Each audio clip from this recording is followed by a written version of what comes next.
I'm Caleb. Welcome back to another episode of Aviation News. There's quite a bit to cover today, so let's get right to it. First up, Delta Airlines will take on 30 more Airbus aircraft, split between 3 variants.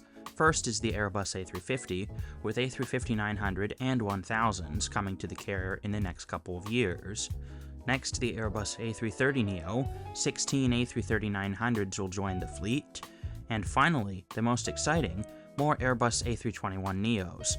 Delta will exercise options for 34 of these aircraft, some of which will be configured with lie-flat seats.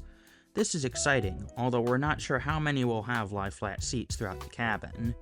The A321neo with lie-flat seats with Delta is expected to fly across the country, not quite sure if it will fly over the oceans yet.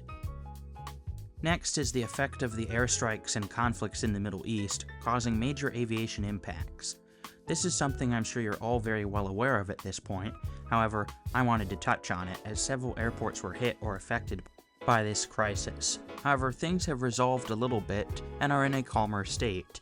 Airlines like Emirates and Etihad, both based in the UAE, have also begun to resume their flights, as have Qatar and several others. Next, a United A321 incident in Orlando. Luckily, no serious injuries occurred, but a United A321neo was landing in Orlando, and the nose gear broke apart. A wheel and tire popped off, although as I mentioned, luckily no one was injured, and the A321 was soon repaired and is now back in service.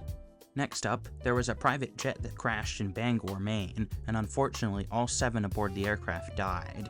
The aircraft was taking off during a pretty intense snowstorm to hit the northeast. However, this incident is still under investigation.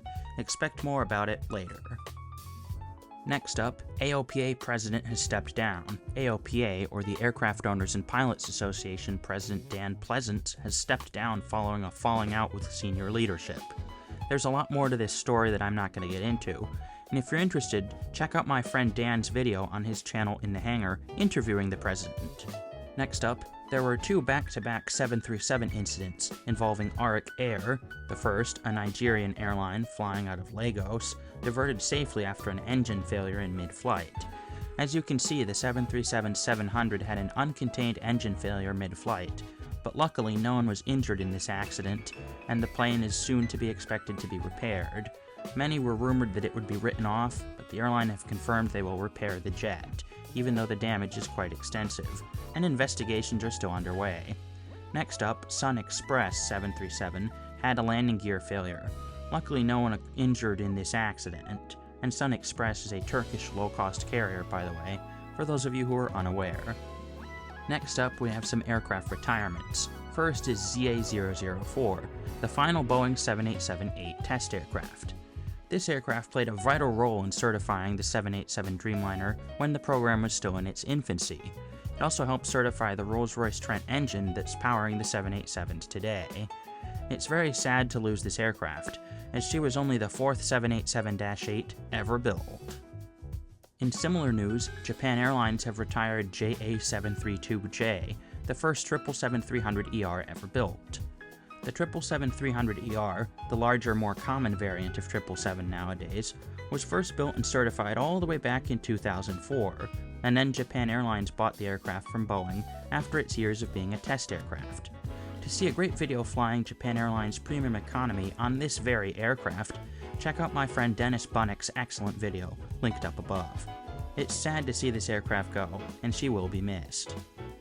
Next up, Taiwanese carrier STARLUX have received their first Airbus A350-1000. This is very exciting as the carrier continues to expand and grow, and isn't this A350 beautiful? They even have a special carbon fiber livery, and it states A350-1000, which is cool. They also have 2 special livery -1000s coming soon.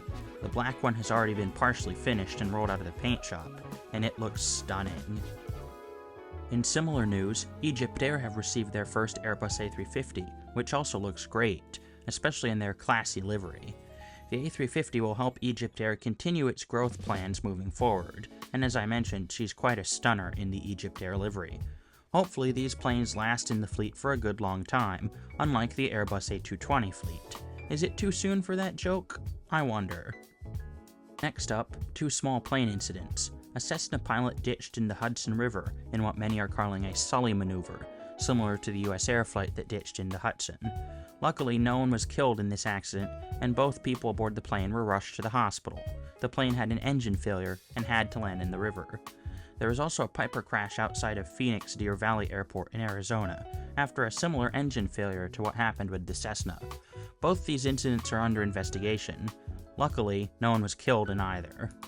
Next up, Lufthansa have revealed their stunning Centennial livery on the Boeing 747-8.